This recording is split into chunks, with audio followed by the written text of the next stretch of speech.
रूह हुस्न मुस्तफा एक बहरे करार उसके साहिल तक कोई सीधी बया पहुँचा नहीं बलगना बिकमालिही कशफत बिजमालिही हसनत जमीउ खिसालिही सल्लु अलैहि व आलिही रहे मेरा मस्कन हवानी काबा बने मेरा मदफन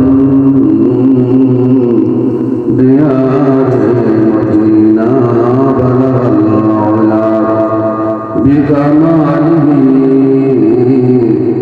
कशफत दुजा बिजमालिही हसनत जमीउ खिसालिही सल्लु अलैहि व आलिही साहिल से लगा दे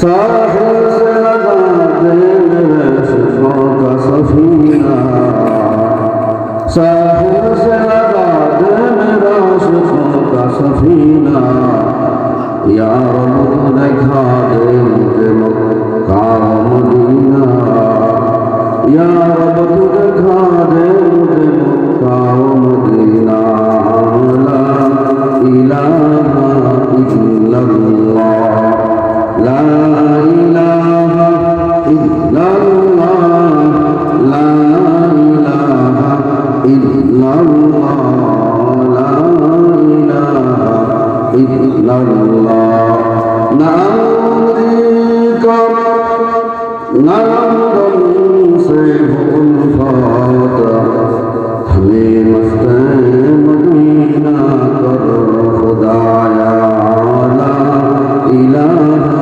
इल्लल्लाह ला इलाहा इल्लल्लाह ला इलाहा इल्लल्लाह ला इलाहा इल्लल्लाह नयूर से न जा पासे मोहब्बत हमें उस्सात काबा कर खुदाया ला इलाहा इल्लल्लाह ला इलाहा इल्लल्लाह ला इलाहा इल्लल्लाह ला इलाहा इल्लल्लाह ला इलाहा इल्लल्लाह मुहम्मदुर रसूलुल्लाह ला इलाहा इल्लल्लाह मुहम्मदुर रसूलुल्लाह अल्लाहु हाज़िरी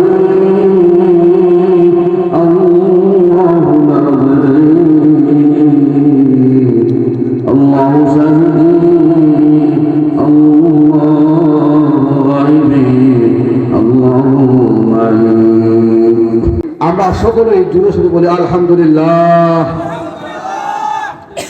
আমি পবিত্র কোরআনুল কারীমের 114খানা সূরার 31 নম্বর সূরা সূরা লোকমানের 6 নম্বর আয়াত তেলাওয়াত করেছি। এই আয়াতে আল্লাহ পাক রব্বুল আলামিন আমাদেরকে যে মেসেজ দিয়েছেন, আমি সংক্ষেপে এই মেসেজ দিয়ে আমার কথা শেষ করার চেষ্টা করবো ইনশাআল্লাহ। অনেক বড় বড় ওলামায়ে কেরাম আছেন, ইনশাআল্লাহ গোটা রাত পর্যন্ত বয়ান হবে। তো আমি শুরুতেই কোনো ভূমিকা ছাড়াই মূল আয়াতে ঢুকে যেতে চাই, কোনো ভূমিকা ছাড়া। আল্লাহ পাক রব্বুল আলামিন কোরআনে কারীমের 31 নম্বর সূরা সূরা লোকমানের 6 নম্বর আয়াতে আপনাকে আমাকে উদ্দেশ্য করে কিছু মানুষ সম্পর্কে 4টি তথ্য দিয়েছেন। তারা 4টি কাজ করে এই খবর দিয়েছেন। এই 4টি কাজ যারা করে তাদের পরলোকে কি হবে সেটাও আল্লাহ বলে দিয়েছেন। আল্লাহ বলেন ওমিনান নাসি মান ইয়াশতারি লাহওয়াল হাদিস, কিছু মানুষ আছে যারা মন্দ কথা কিনে। 2 নম্বরে কেন কিনে? লিইউযিল্লা আন সাবিলিল্লাহ, আল্লাহর পথ থেকে মানুষকে ফিরিয়ে রাখার জন্য কিনে। কেন কিনে? 3 নম্বর বলেন বিগাইরি ইলমিন, তাদের ইলম না থাকার কারণে, ইলম থেকে বঞ্চিত হওয়ার কারণে। 4 নম্বরে ওয়াত্তাখিযাহা হুজুয়া, তারা আল্লাহর কোরআনে কারীমের আয়াত, নবীজির হাদিস, ইসলামের বিধান নিয়ে কটাক্ষ করে, মস্কারি করে, ঠাট্টা মস্কারি করে। 5 নম্বরে আল্লাহ বলেন উলাইকা লাহুম আযাবুন মুহিন, এদের জন্য আল্লাহর পক্ষ থেকে অত্যন্ত আযাবুন মুহিন, অত্যন্ত লজ্জাজনক, অপমানজনক শাস্তি নিহিত আছে। এখন কোরআনে কারীমের এই আয়াতটা যখন নাজিল হয়, তার প্রেক্ষাপটটা ছিল নবীজি সাল্লাল্লাহু আলাইহি ওয়াসাল্লাম যখন কোরআনে কারীমের আয়াত নাজিল হইতো, সাহাবায়ে কেরামকে শোনাইতেন, নামাজে তেলাওয়াত করতেন, তেলাওয়াত হইতো।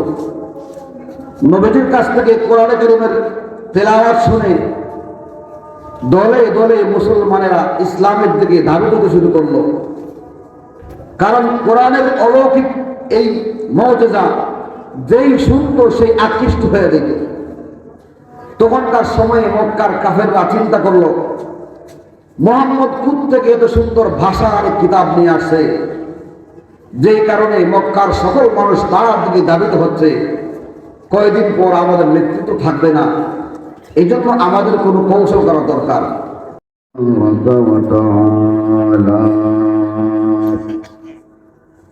في كلامه المجيد وفي فرقانه الحميد. أعوذ بالله من الشيطان الرجيم. بسم الله الرحمن الرحيم. ومن الناس من يشتري لهو الحديث ليضل عن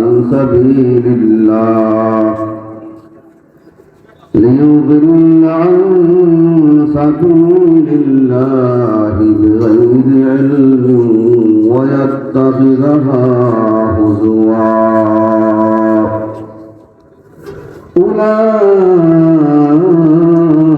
أولئك لهم عذاب مهين. بارك الله لنا ولكم في القرآن العظيم، ونفعنا وإياكم بالآيات والذكر الحكيم. قال رسول الله صلى الله عليه وسلم: يحمل هذا العلم من كل خلف عدوله ينفون عنه تحريف الغالين وانتحال المبطلين وتاويل الجاهلين،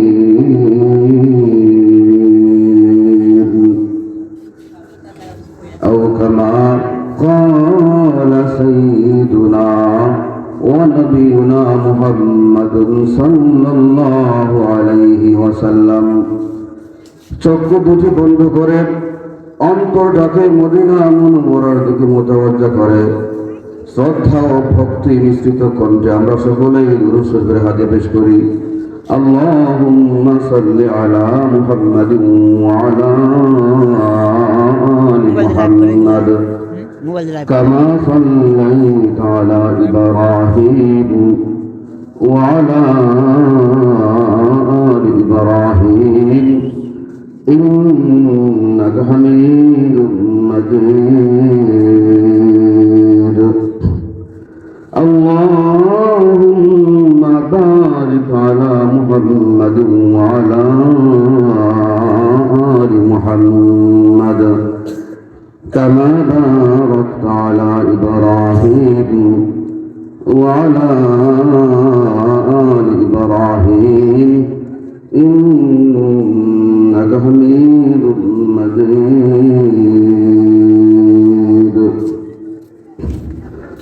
روح حسن مصطفى আমার জীবনের প্রথম বিদ্যাপীঠ ঐতিহ্যবাহী খোজারগাঁও নুসরাতুল উলুম মাদ্রাসার বার্ষিক ইসলামী মহাসম্মেলনের মঞ্চ বিশিষ্ট শ্রদ্ধাভাজন সভাপতি, দিগর সভাপতি মণ্ডলী, আমার আসাদে কেরাম, আমার সামনে উপবিষ্ট বাবা তথা বয়সী মুরব্বিয়ানে আযম, মুসল্লিয়ানে কেরাম, নৌজন ভাইয়েরা, বাসা বাড়ি থেকে কান পেতে বসে থাকা আমার অত্যন্ত শ্রদ্ধা বোনেরা, সূর্য রব্বে করিমের লম্বি কোটি শুকুর গুজার হয়েছে মনি অত্যন্ত দয়া করে, মায়া করে, মহব্বত করে, আল্লাহকে ভালোবেসে, রাসূলকে ভালোবেসে, কোরআনকে ভালোবেসে, হাদিসকে ভালোবেসে, কোরআন হাদিসের আলোচনা শোনার জন্য এই সুন্দর সামিয়ানা নিচে আসার, বসার, কথা বলার, কথা শোনার তাওফিক নসিব করলেন। সেই জন্য সেই মুনিবের দরবারে মন প্রাণ উজাড় করে সমস্বরে বলিষ্ঠ কণ্ঠে সুউচ্চ আওয়াজে ইমানদার হিসেবে ঈমানের আওয়াজকে বুলন্দ করে আকাশ বাতাস মুখরিত করে হৃদয়ের সকল আবেগ অনুভূতিকে উজাড় করে দিয়ে